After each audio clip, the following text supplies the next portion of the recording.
This is the official EFL podcast.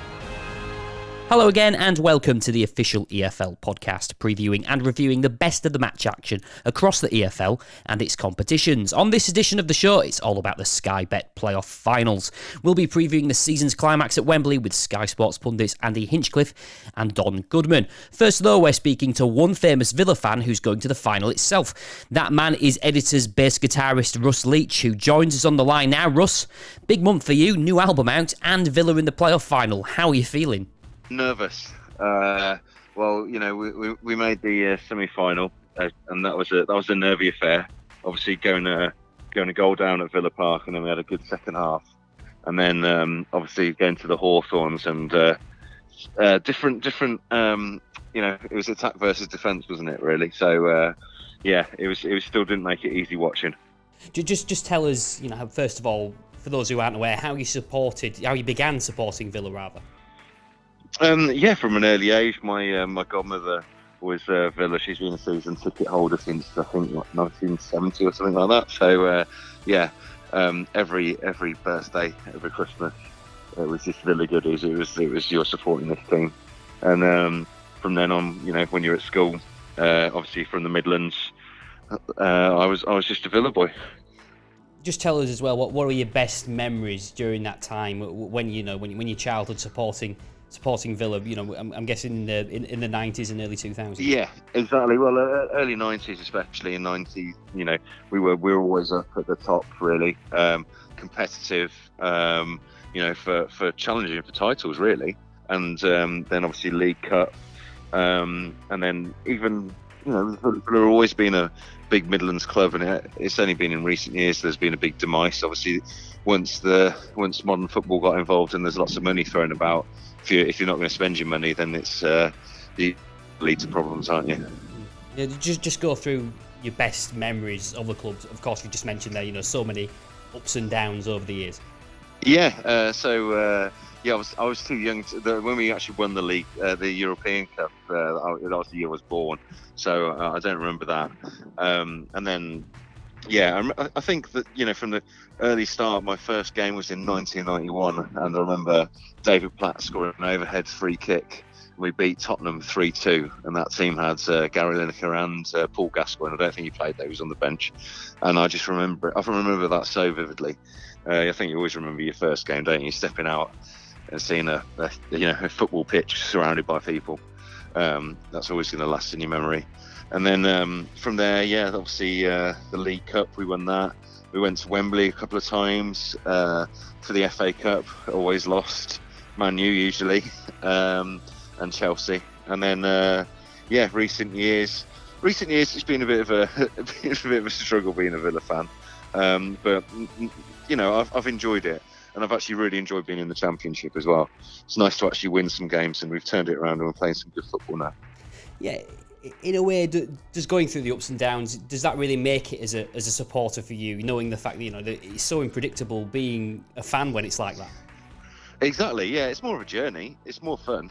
I mean, you know, you see a team like Man United, and they're suffering if they're sixth, but, you know, because they're used to being at the top. But, you know, once you've been at a certain level for a long time, and then to drift down towards the bottom of the league and then out of it, it's even more dramatic. But it's been good, and I've enjoyed that. Just tell us how you sort of balance your time supporting Villa now, you know, with obviously your career as well. How do you sort of find that balance in following Villa?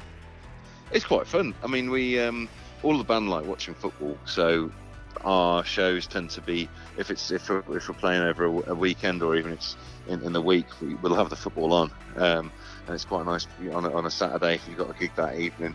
We'll watch football in the day, and then, you know, we'll play the gig in the evening. And, you know, a lot of those people in those different towns that we play would have possibly been to a match, and then they come and watch us. So they kind of go hand in hand, music and football, I think.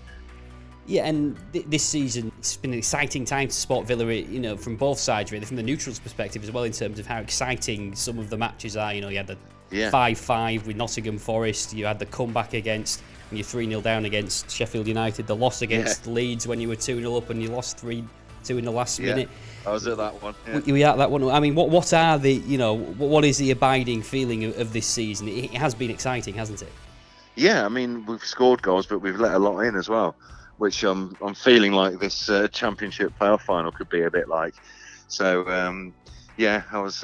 It's Dean Smith's done really well, and I'm glad we've got a manager like him that's focused on attacking and playing football and scoring goals and entertaining the crowd, and he's done that, and it's been great.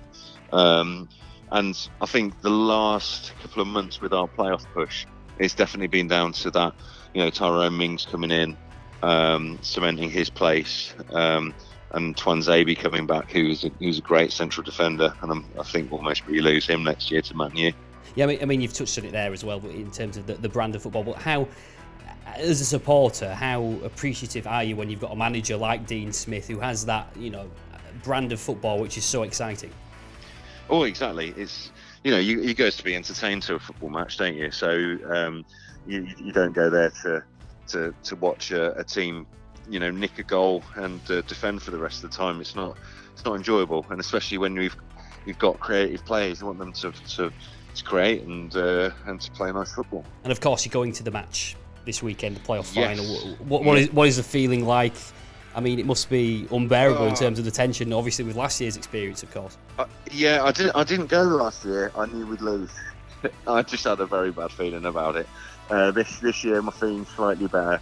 I went to the FA Cup final where we got absolutely dinked by Arsenal a couple of years ago. Although the semi-final was great, that was one of my best days for a long time as a Villa fan, beating Liverpool. I think we took that too much as our cup final. This time around, it's Derby are going to be attacking, we're going to be attacking, so it's going to be quite an open game, I think. Do you have sort of a bit of confidence as well that you got a couple of games over Derby this season already? You've beat them twice, and but obviously you look at how Leeds performed in the semi-finals. It could, it's still unpredictable. Exactly. It is so unpredictable. It's the Championship, and I think those 2 games where we did, really beat Derby, just irrelevant now. It's just more about. I think what I really like about Dean Smith is he's put a really good spirit into the team. They seem to be pretty well balanced, so they want to win, and we don't give up either. I haven't seen like all over the season our heads really drop, even if we've been 2 down. That would have never happened in the previous seasons. We'd have just lost the game. Now it's always, we can come back with even minutes to go. And finally, how much would it mean to you to see your club, Aston Villa, back in that Premier League? It'd be good. Obviously, it's good for the Midlands to have a big side in there. And now with new owners, I think we'll be competitive in the transfer market. I hope we push on. Otherwise, if we don't win this game, I think we're going to lose a few of our players, and it's back to square one. Russ, thanks for joining us, and have fun on Monday, rather. Yeah, Monday. Yeah, thank you very much. EFL fixtures in focus. Now, time to look ahead to each one of those fixtures, those all-important playoff finals for each division, with Sky Sports pundits Andy Hinchcliffe and Don Goodman. First of all, starting with you, Andy, how do you sum up this playoff campaign so far as a whole? We've had Aston Villa, Charlton and Newport all going through on penalties, and every other game has been just been decided by a single goal. Yeah, we've had obviously very tight, tense games really right across the board. I think that's to a degree understandable with what's at stake and nerves playing a part as well. But we also had high points, plenty of goals at Ellen Road and the Valley. We had the drama of penalty shootouts. So I think generally we saw how maybe worried teams were in terms of maybe giving too much away, how conservatively they played, certainly in the first legs. But that really made for ties that were interesting, but could easily have swung the other way. Yeah, Don, is this the tightest playoff race that you've ever seen, at this stage at least?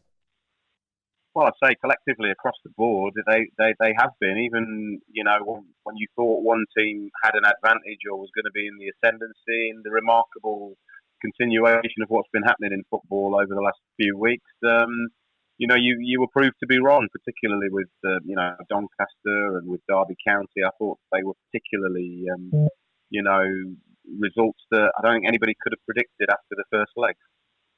Yeah, and the only Charlton went through as a side who played their second leg at home. That really tells you can't predict the playoffs, doesn't it?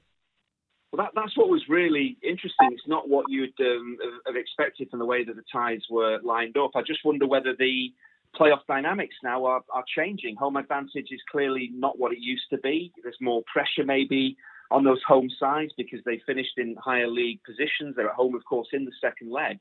I think as many teams found out the hard way, being at home in the second leg doesn't guarantee progression to Wembley anymore. And in the past, I think that's how you wanted it to be as a team. You wanted to be away in that first leg, home in the second leg. That would give you a very good chance of doing it. But with the preparation now from coaches, being away from home in that second leg is something that you can work from and actually get to Wembley from there.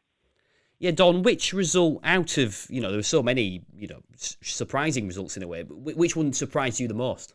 Well, only by the finest of margins, but I think what Frank Lampard and Derby County did by going to Ellen Road into that white-hot electric atmosphere, already a goal behind, already having lost both games against Leeds United in the regulation season, and going an early goal down just was quite remarkable, I have to say. And you have to give everybody at Derby County credit for that.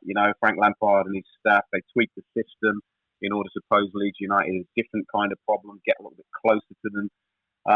And yet, when Derby had the ball, caused them problems, and that's what happened. I thought they were absolutely incredible. And, they will just hope that there's one more big performance left in the locker for them. So firstly, we're going to preview the Sky Bet Championship playoff final.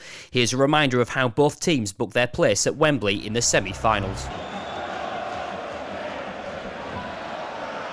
Phillips was battling. Dawson's header!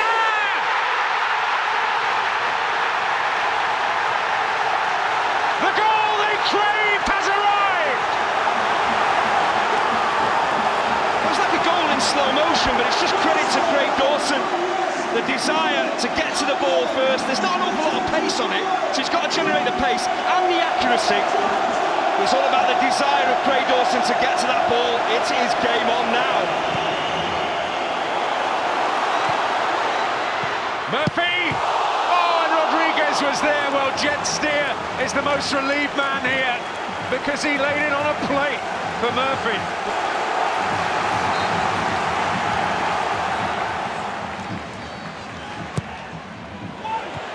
Abraham was there. Hegazi. Oh, and over the top in the end, Matty Phillips. Yeah, it's not easy for Matt Phillips. He's off balance. He's moving away from goal. Giving it away again. Will they pay a price this time? Brom to take aim! This is quite unbelievable what Aston Villa are doing here. He telegraphs it, Tyrone Mings. Holgate steps in. And from Villa having relatively comfortable possession, they just gift the opportunity for Brom to get a shot in. He'll be disappointed with his left foot.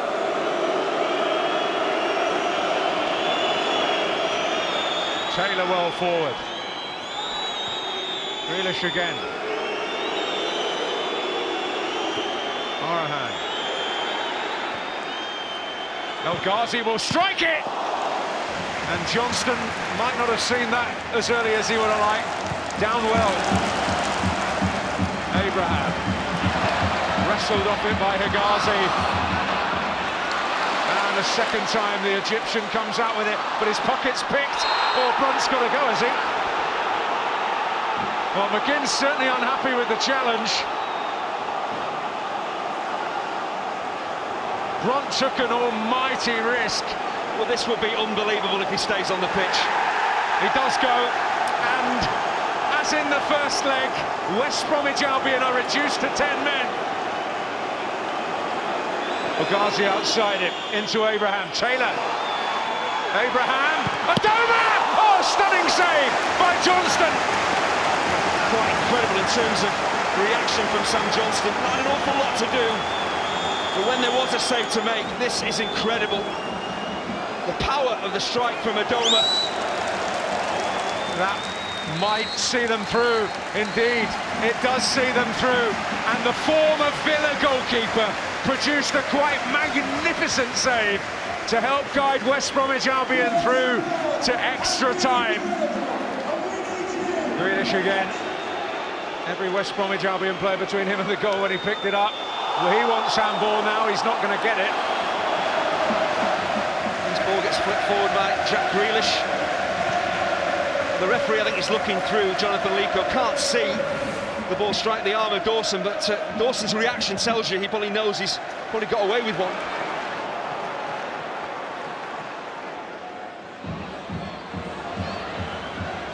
Is that a foul? McGinn is going to battle on no matter what and play it in. Oh, and Davis coming in front of Abraham. Just a lack of communication.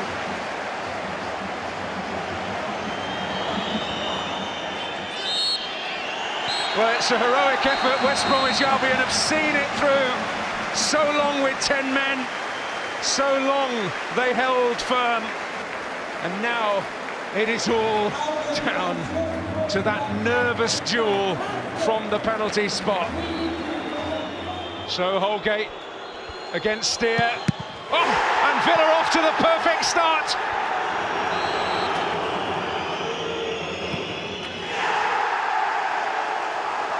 And Villa have the advantage.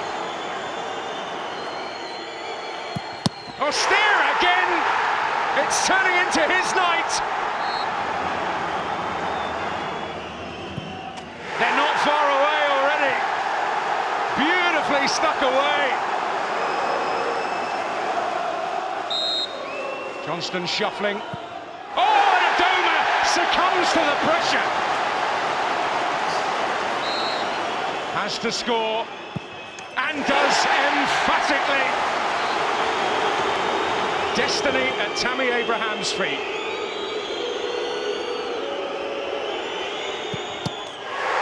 He's done it! Villa are heading back to Wembley.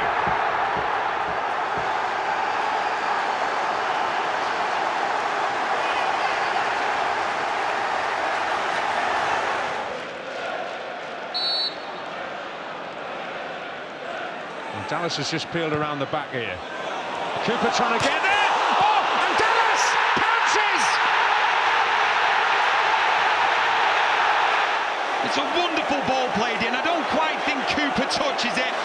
And when it hits the post, it takes all the Derby players by surprise. And I tell you one player it doesn't take by surprise, and that's Dallas.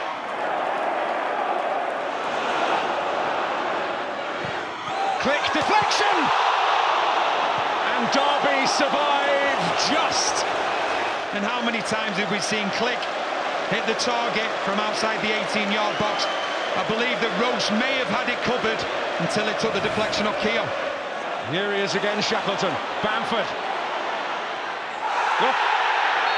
Well, he has a think, and he points the other way. And it's going to be a yellow card for Patrick Bamford. And he's got it absolutely spot on, Anthony Taylor. Bamford, there's nothing whatsoever from Keogh, and Bamford goes down, trying to win the penalty. Holmes is just on the edge of the box here with this set piece.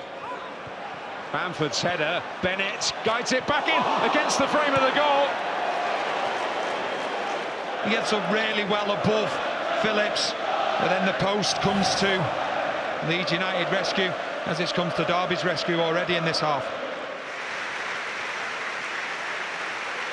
So, the end of the road tonight for Dwayne Holmes.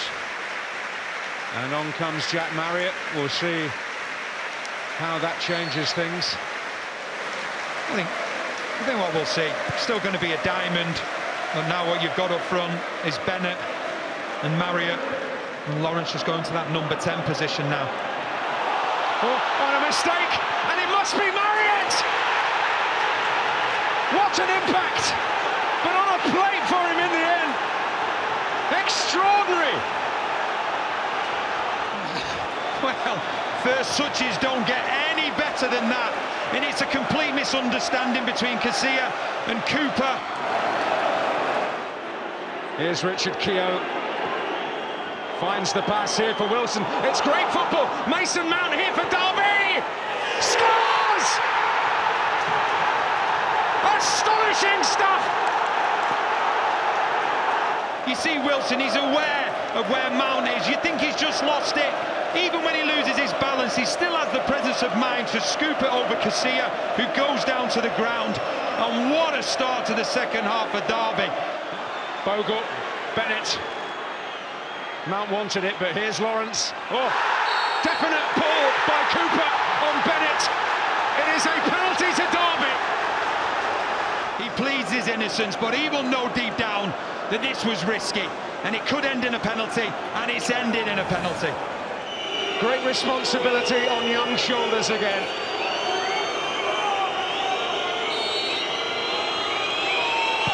And he's up to it.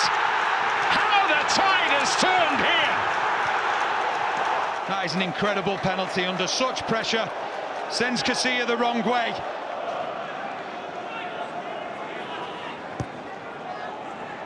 Into Mateusz Klich. And on for Stuart Dallas here! What an answer! And this is not an easy finish, but boy does he make it look easy. This game just keeps getting better and better. Who will twist next? Lawrence, Berardi, always likes to get in amongst it. But he's lost out. Johnson, oh Berardi, that was naughty. And he might well walk here. It's yellow, the second yellow. Good night. Mason Mount. Keogh again. Oh, and a chance for Maria once more! He's done it!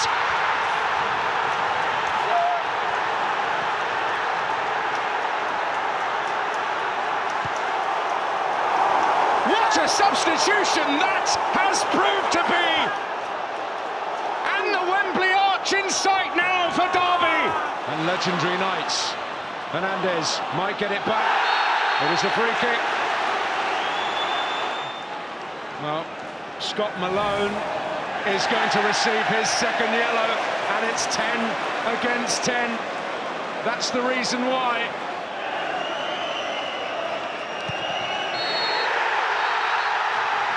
Derby County are on their way to Wembley. Frank Lampard's young team have come of age and made playoff history. Yeah, Andy, both teams reaching the final in dramatic circumstances in Aston Villa and Derby, but the manner of the way that which Derby went through, does that make them the more confident of the two sides, do you believe? Absolutely it does, yeah. I think the playing field in the Championship final now is at the very least level with how the teams performed in the semi-finals. I was at the Leeds Derby game. I wasn't working, but I went to watch it. It was an incredible atmosphere. But for Derby, that was a surprise, but they were brilliant, they were brave, and they deserved to go through. I covered the Villa game. I felt they were really laboured against West Brom's 10 men for a good 45 minutes or so in that second leg, struggled to break them down. So it wasn't the Championship semi-finals that we foresaw, and that clearly makes the final a much closer matchup than we expected. We thought it'd probably be Villa-Leeds, but with it being Villa-Derby now, that is, again, momentum is with Derby. It was unexpected, but well-deserved. So Villa will be on their guard, and I'm sure they're going to be worried about playing Derby, this informed Derby, new-look Derby as well. Yeah, of course, Villa have beaten Derby comfortably twice this season, well, like Leeds did in the regular season as well, but do Villa have to adapt that game plan now after we saw what Derby did at Ellen Road? Yeah, that Ellen Road performance from Derby will have definitely changed how Villa view them. Derby have now the luxury of playing different systems. The diamond system they played at Ellen Road worked really well. They generally normally play kind of a 4-2-3-1. So they're a very different proposition from the team that Villa faced in those regular season games. And, you know, Villa won 3-0 and 4-0 during the course of the regular season. That counts for nothing now. But they've been forewarned. That's important. They've seen what Derby can do with this new shape. They'll have worked hard in the gap between the semi-finals and final to work out how to play against Derby if they do line up like that. But Villa will know this is going to be a much closer contest than the regular season games, regardless of the formation that Frank Lampard goes for. And if you are Frank Lampard, do you almost have to play the same style we saw when Jack Marriott was brought on just before half-time against Leeds? Well, this is the really interesting thing, and it was kind of the topic of conversation between all kind of the guys that have been covering the game, all the pundits. Against Leeds, clearly Derby were behind in the tie, so they had to go for it, which led to Frank changing his formation, going with a positive game plan. He was positive as well when Dwayne Holmes came off. He sent on Marriott. He didn't put on an extra midfielder in Huddleston, so he was positive as a coach as well. It just really depends on whether Frank wants to kind of attack Villa right from the off at Wembley. If he wants to do that, then it makes sense to stick with the diamond and play the two up front, or will he go back to his normal way of playing? Martin Waghorn might be available. Will he go back to kind of a lone striker and playing 4-2-3-1, which is a bit more reserved? So I think everybody working at Wembley, that Derby team sheet is going to make some really interesting reading. And once you see the names on that, it'll give us a good idea as to what Derby's approach is going to be. And for Villa, obviously, they suffered partake at this stage last year. For those players who are still there, how much does Dean Smith have to treat them differently this week to try and get that out of their minds? Or is it a motivation, maybe? Well, there could only be, I was looking at this actually, the lineup from the Fulham final. There could only be 4 players who started against Fulham in that game that actually start this final. So it's a very different starting 11, a different squad as well under a new coaching regime. So I think it just depends on those remaining players that did play against Fulham, on their character. And I think Dean Smith will approach things accordingly. Certain players he might play down last year, or other players, depending on what they're like, he might use that as a motivation. So that's the skill of a coach as well, what he does on the training field.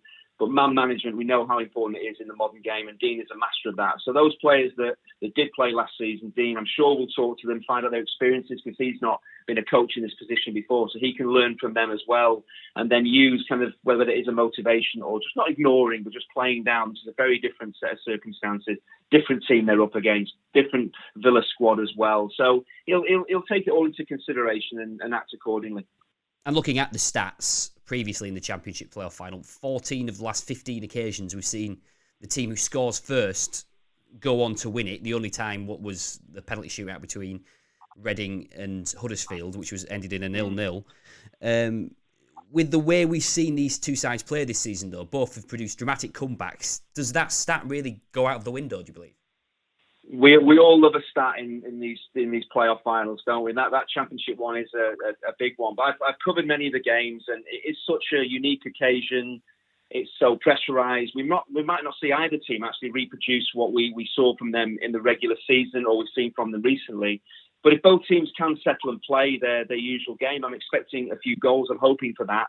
But then again, invariably the nerves kick in. One goal could just as easily settle it. If you get it, that could take you all the way to the Premier League. But it's with Derby in the final as well, I just think it makes it so difficult to predict. We all expected maybe Villa Leeds, and we're planning for that, and we thought maybe one goal will settle that game. But with it being Derby, the form they're in, the change in formation, it throws everything up in the air. So even more than ever, this is a very difficult Championship playoff final to predict.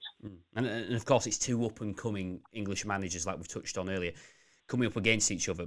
How good is that to see for the Premier League next season as well, to be gaining one of those? It's fantastic. It's fantastic. And what's great about it is both will stay on if they gain promotion. We've seen in the past, coaches get teams promoted and then get dispensed with. That won't happen with these two. I think their style of play is thoroughly modern as well. It will fit perfectly into the Premier League. It's an attractive style of football. And both will be successful, I feel, in the Premier League as well. The Premier League's awash with top foreign coaches. So bringing in an English one, that changes that dynamic. And of course, it encourages future English coaches, British coaches, that you can get to the top. It can happen for you. Frank Lampard and Dean Smith have gone at it in different ways, but they both have this opportunity to coach in the Premier League. But as with any coach in the Championship, getting to the Premier League is the hard bit. But I'm convinced Dean Smith, Frank Lampard, if they do get promoted, they will not have a problem, because, again, how they are as coaches, how they want to play the game, the backing financially they'll get from their clubs as well. They'll be in a very strong position in the Premier League if they get there. And again, looking at both coaches, you've mentioned this earlier in terms of Dean Smith, but does it help or hinder them that the fact that neither of them have experienced managing in a playoff final, a game of this magnitude before? I don't feel the inexperience will hinder either of them. Both know the demands on players in big games, because of course they've been there. Frank Lampard throughout his career in so many competitions. Dean Smith has played in playoff finals as well. But as a coach, you have to try and plan for this as any other game. Clearly it isn't, but you've got to try and do that as best you can. But it's while the game's going on, the challenges, and that's why they might need the coaching staff around them, is to adapt as the game goes on. If things aren't working or nerves are getting to their team, can they maybe switch tactics to get the job done? But they won't be overawed. They're too intelligent. They're level-headed for that to happen. And I strangely think both will really enjoy the experience and be better coaches for it. But of course, when you get this opportunity, you want to get over the line and get promoted. So just their desire clearly will be to get to the Premier League. But I wish them both well. Both very good guys. We've spoken to both of them. Both been so helpful to us as well in talking about their philosophies. So it's hard to really pick out which one I would want to get to the Premier League because they're both such good coaches and good people. And of course, it's not just the coaches. There's a lot of young English talent on the pitch as well for both teams. Who has to step up on the pitch, though, for both sides? Well, looking at Aston Villa, Tammy Abraham has been key this season in Villa getting to this playoff final. But in the semi-finals, I felt he was really subdued. He didn't play his natural game at all. I just wonder, he's had a shoulder injury recently. Is he not as physical as maybe he's been in the past? Is he slightly worried about injuring that shoulder again? But if Villa are to be successful, yes, you need McGinn and Grealish, but Tammy Abraham with his goals, 25 this season, they need him back full throttle. But for Derby, it's not a question of really stepping up. I look at Jayden Bogle, Mason Mount, Harry Wilson, how they responded under those the pressurised circumstances at Ellen Road was incredible. They showed us just how good they are as players and how they can respond to pressure. And Wembley is all about pressure. They just need to reproduce that again. So those three in particular, I'll be watching closely. But it's great to have a final with so many young, talented players. I'm just hoping the occasion doesn't kind of beat them down and they can't play their natural game. Young players can be fearless. Let's hope there's 4 players there I've mentioned. I hope they go out and play fearlessly. Yes, and now time to look at the Sky Bet League 1 playoff final. Here's a reminder of how both teams book their place at Wembley.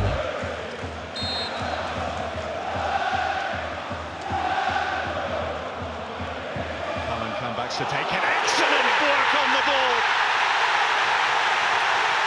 And it's headed home by Christian Bielik. The most perfect of starts. And it wasn't far from the most perfect of deliveries. Christian Bielik, 1-0 Charlton on the night. What a start for Charlton.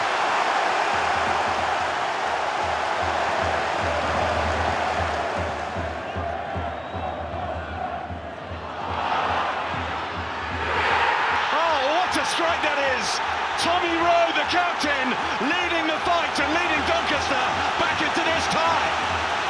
What a strike that is from the captain, reinstated in the team this evening, and it's a wonderful touch. It's actually from Kane. It opens up, separates the 2 centre-backs, and it is an absolutely wonderful strike.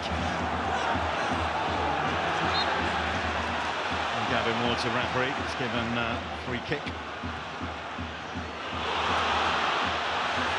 And here's Marquis. And he got down really well to save that one, Dylan Phillips, and he needed to.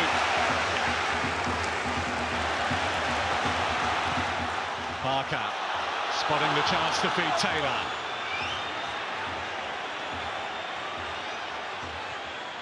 Aribo, Dijksteel. Cullen wants it. It's back out to Taylor. Taylor goes low. Parker touches it wide.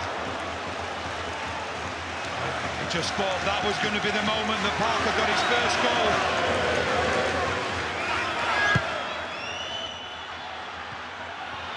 Sneaked in! Would you believe it? With just 3 minutes to play, Andy Butler has come up with the goal! All about the will from Butler.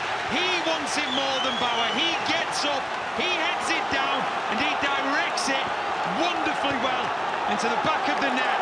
And Doncaster, they've given as good as they've got, and they've got their just rewards. Chase here for Wilkes. Marquis the man in the middle. Rowe coming onto it. Oh, inches away. Marquis sliding in at the far post.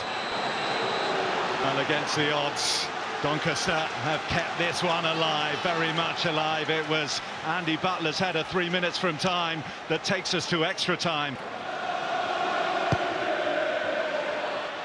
Sarr got his head to it, appeals for handball. And it's Marquis, comes off his arm. This is his turn in towards it. Another big call.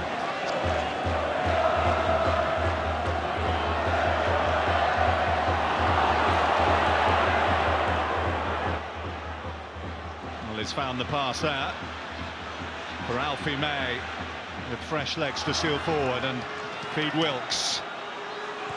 Wilkes looking for Marquis! Well, the turnaround may well be complete. But Charlton will be so disappointed because it was on the counter-attack, and Marquis, who could have given a penalty away a couple of minutes ago, puts Doncaster ahead.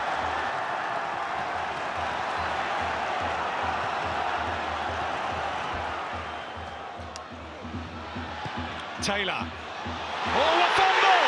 And an equalising goal on aggregates! What a response! What a tie! 4-4! Sounds familiar, doesn't it? Charlton have been here before.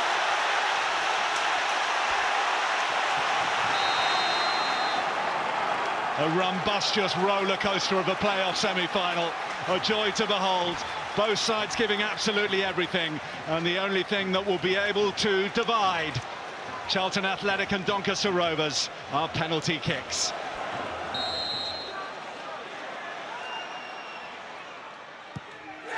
Solly's penalty will steady the Charlton nerves.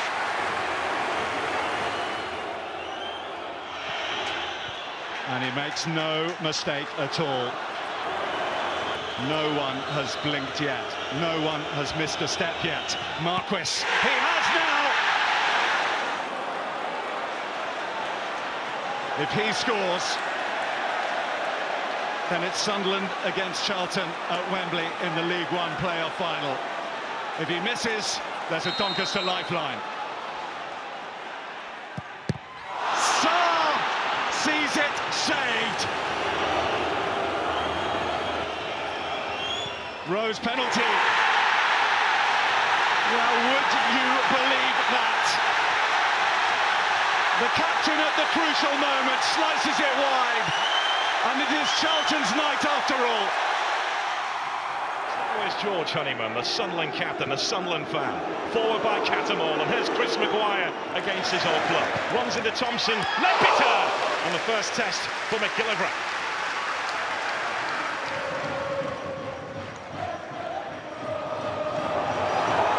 Solomon Otterbourne trying to make life awkward for O'Nien. Kenny Jackett in front of us was claiming handball.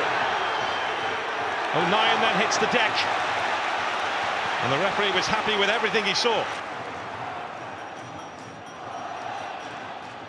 Does come off his arm, but would be unbelievably harsh. Yeah, he's not even looking at the ball.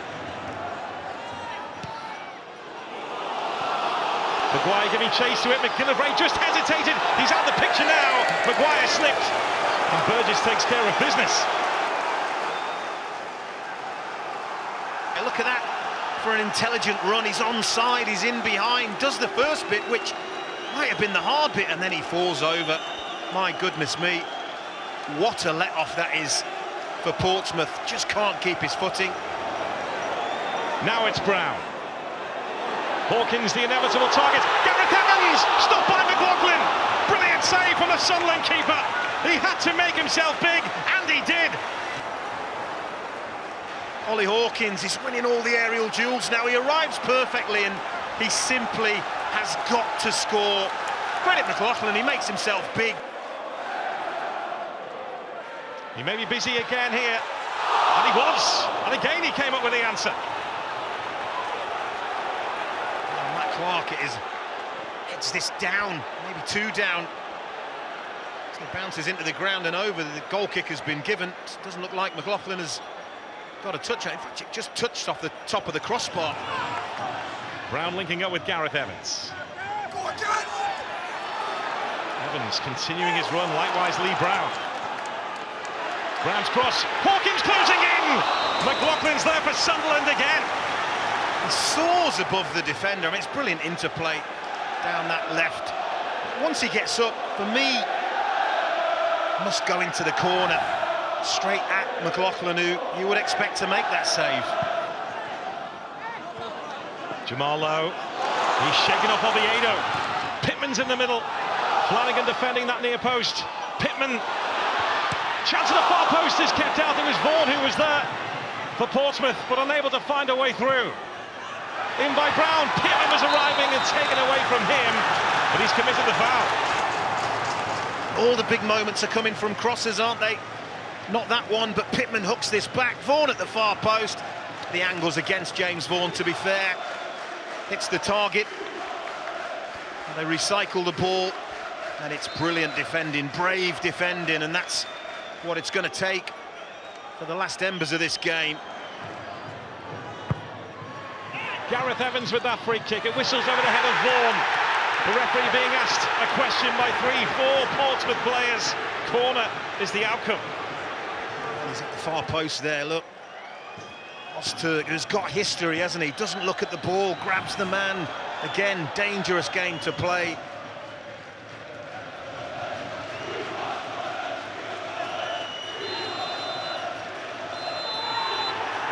London, prepare yourself. The city of Sunderland will be invading again at the end of May. Another Trafalgar takeover is on the cards, and this time they hope to leave their mark at football's most famous landmark, Wembley.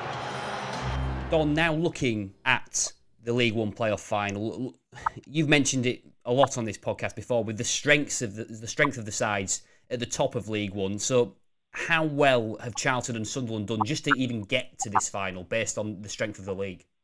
Well, they have done. Sunderland, I think, in terms of mental resilience in the face of a challenge, a real stern challenge from Portsmouth. So, having sort of failed with only 3 or 4 games to go to secure an automatic spot, which was in their hands, I think they had to show a remarkable amount of mental resilience across the football club, coaching staff and players to overcome a very evenly matched, a very, very good Portsmouth team. So I think Sunderland, can be very proud of what they've done. And as for Charlton, they have finished the season arguably as the best team in League One, certainly over the last 10, 12 games. So, it was always a case that they just gave themselves a little bit too much to do in terms of catching Luton Town or Barnsley. But they kept up unbelievably high standards over the course of those last sort of 12 games or so, and came into the playoffs really, really confident. And they were tested. Make no mistake about that. Doncaster Rovers were remarkable last Friday night and pushed them all the way. And credit to Grant McCann and Doncaster for that. But again, Lee Bowyer will be pleased with the resilience that his team had to show. And of course, all of the attributes from all of the people involved, those kind of positive attributes that are going to be required to prevail at Wembley.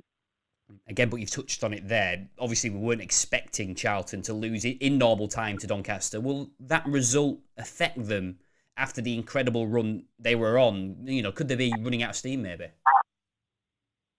Well, running out of steam, I think, is the wrong phrase. I think they will be slightly more nervous. They will have had their sort of ability to win questioned by being clearly second best to Doncaster Rovers last Friday night. So it's just those niggling little doubts. Now, of course, it's all about the mind and how you cope with them. Just park that performance and focus on the 10 or 11 other brilliant performances at the end of the season and a very good performance in the first leg. It takes mental strength to do that, and that is the job that Lee Bowyer and those Charlton players are going to have, because clearly they must have been really surprised by what happened last Friday night. And for Sunderland, how big was it for them to finally get one over on Portsmouth, especially after that Checkatrade Trophy final defeat? Yeah, I don't see that as important because it was Portsmouth. Quite frankly, it was they'd have been disappointed to lose the Checkatrade Trophy final. They knew they were up against it again, so evenly matched during the course of 46 games, and a Checkatrade Trophy final, and the first leg, and the second leg panned out probably exactly as I imagined. It was always going to be tight and tense, and between the two teams, and not a lot in it, and that's exactly how it worked out. So I can only put it in perspective by saying if you offered Kenny Jackett promotion or the Checkatrade Trophy for Portsmouth, I'm sure he would take promotion, and I say that with the greatest of respect. Such is the prize of getting a big club back up towards the top end of English football. So Sunderland will be thrilled, but not particularly because they got one over on Portsmouth. But will that experience of being at Wembley early on in the season affect them in any way? Of course, it's expected to be a huge crowd again. Well, it has to be a positive, doesn't it, for Sunderland? That is an advantage that they have over Charlton, is that they've been there just a few short weeks ago, experienced an enormous crowd, an incredible atmosphere, and performed. Obviously losing only on penalties. So I'm sure that they will draw on those experiences and try and take that slight advantage into the game. And will Charlton themselves have to adapt to that atmosphere? It was pretty loud at the Valley on last Friday night, but a full house at Wembley will be another level, I suppose. Yeah, but these are the games that you dream of as a kid growing up, the big games on the big stages. So, I think they'll all prepare for it. I mean, some will probably cope with the occasion better than others, but there is a sprinkling of decent experience throughout that Charlton squad. Lee Bowyer is a man who's been there, seen it, done it. So, I'm sure he will know exactly what it takes to get those Charlton players into the right frame of mind to get the job done. And as we touched on earlier in the podcast, Charlton, the only team who played their second leg at home to progress to the final. What do we put that down to this year, do you believe? The crazy face of football, in that, you can't ever be certain in a two-horse race. Anything can happen. There have just been some incredible performances by the teams that finished lower in the league and had to play the first legs at home. And of course, Doncaster nearly threw a spanner in the works and made it a full set across the board. I don't think it was anything that anybody could have predicted how they all panned out, but exciting for the neutral, exciting for football. But yeah, I mean, it just goes to show you that just when you think you can predict something, forget it, because anything literally can happen. And I think that's why we go into all of these three EFL playoff finals. Really, we can try and guess who we think might have the better chance, but the harsh reality is we haven't really got a clue. Anything could happen. No, we certainly haven't. But I mean, out of the three of the matches, this one really feels like there really isn't an underdog in it. Both have proved to be strong teams throughout the season.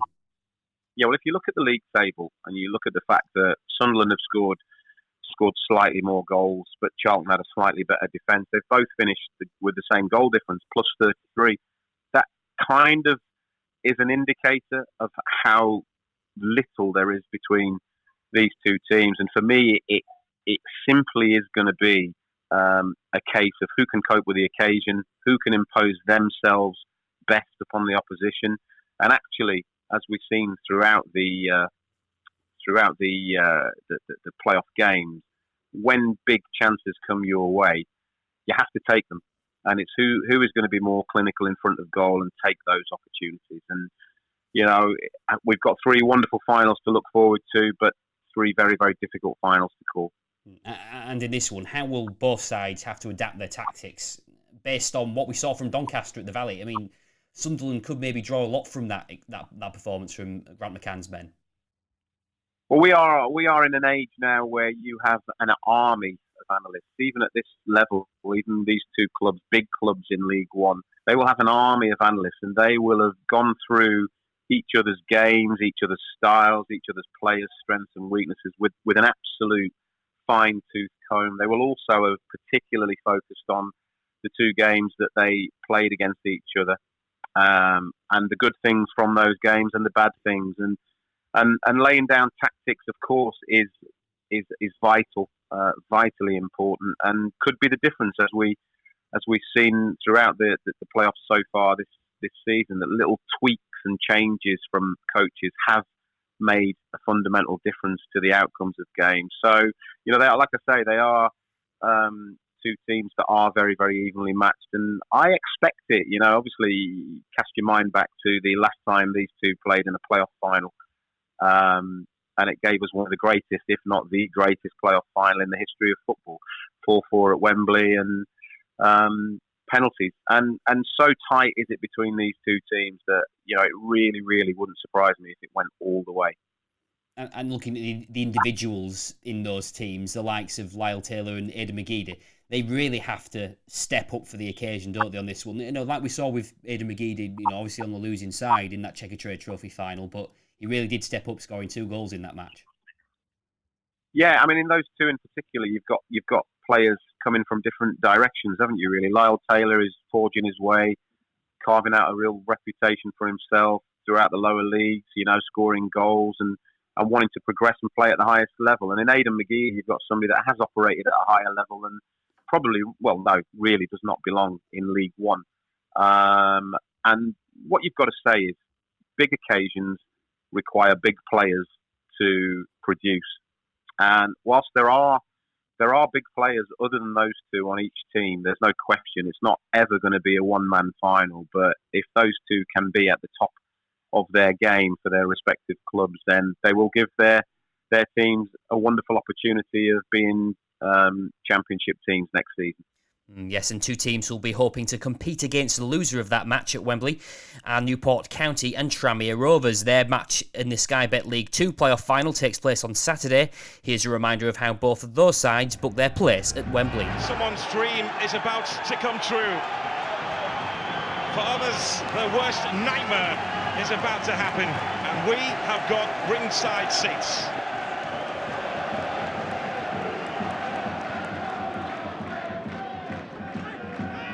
Wilmot.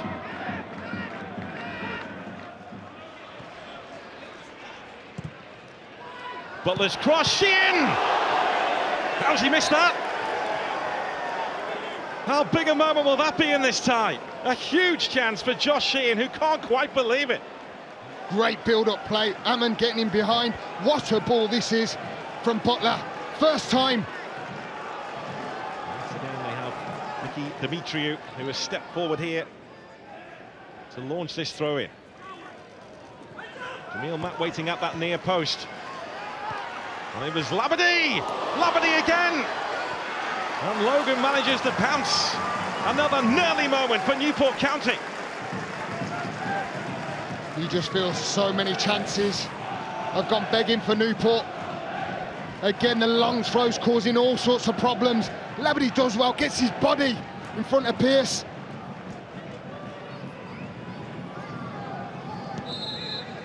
Dan Butler, who prefers to swing this free kick in, and it's Ammond, and it's over the top. How many chances are Newport County going to waste here? This is the best chance of the game, by a million miles. Again, Butler's delivery. What a ball. Clear. No one marking Ammon. And that's the question mark you ask. Well, it has been better in the second half so far from Mansfield Town. Finished 4th in League 2. One team which has been promoted to League 1 in the last 10 seasons has finished 4th. As that shot cracks the bar from Bennett. Fine margins again. That would have been an absolute worldie as well. And he does well picking it up in that midfield, he really does.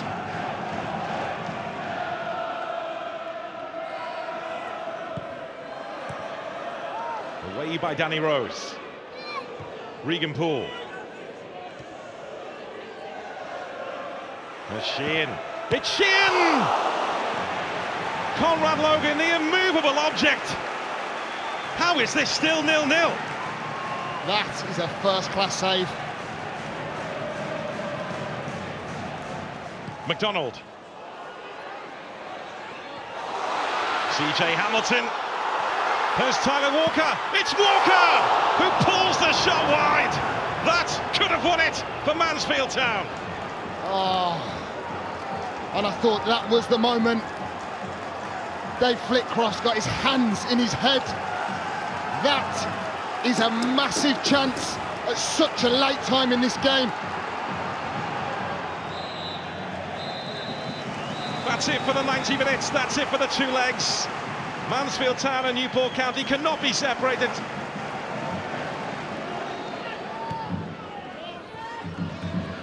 CJ Hamilton. Walker's up there with him. It's Walker! And Joe Day with a save! And a block on the line by Poole! This now is Benning!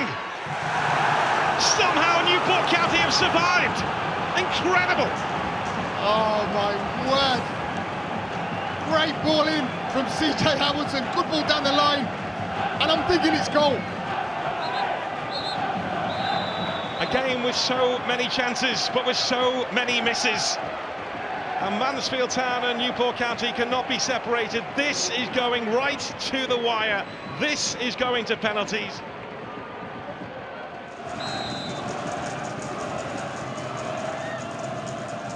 Tyler Walker, and Joe Day keeps him out. Newport do have the advantage. 3-2 to the good. Poole! That was clinical. Benning hits the post. It hit the keeper and went in. Dolan scores! These Newport County players have got their fans dreaming again. They've got their city dreaming again. The club which did not plan to be in the playoffs are going to Wembley. It's the newest and the smallest of the Football League's 72 clubs, but remarkably Forest Green could be on their way to Wembley for the third time in 4 years. Junior Mondal will take the free kick. Over the head of Collins. Oh, it's a goal! Mills getting the vital touch. Only 12 minutes on the clock. And Forest Green draw level on aggregate. Well, we bigged Scott Davies up, didn't we? But I think he would have expected to do better here. Wonderful delivery. Mills comes from very, very deep, loses his marker.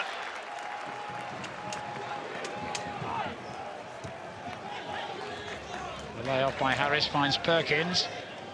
Into the middle for Morris. Good header. And he's done it this time. The man who missed several chances on Friday night doesn't miss this one. Norwood scores against his old club. And on the night, Tranmere level and ahead on aggregate. Oh, what a strike. What a strike this is to put his team ahead in this tie.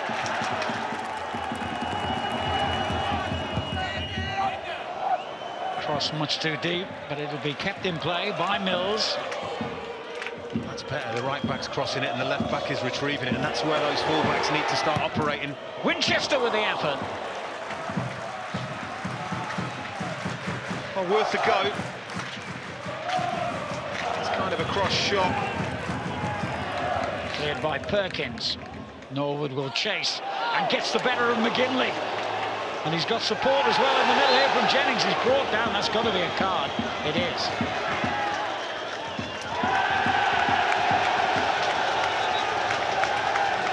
Well, it happens to be Winchester, and if that is a yellow card, he's off. Yeah, he was shown a yellow card, you might remember, towards the end of the first half for what we believe was dissent. Liam Shepherd with the free kick. Just under 8 minutes of normal time remaining. Norwood is no way 10 yards. And again, they deal with the set piece, Tranmere. Harris can't keep possession. They've got it back here, and Norwood will keep chasing here. As he's done all night. Oh, he aimed for that top corner.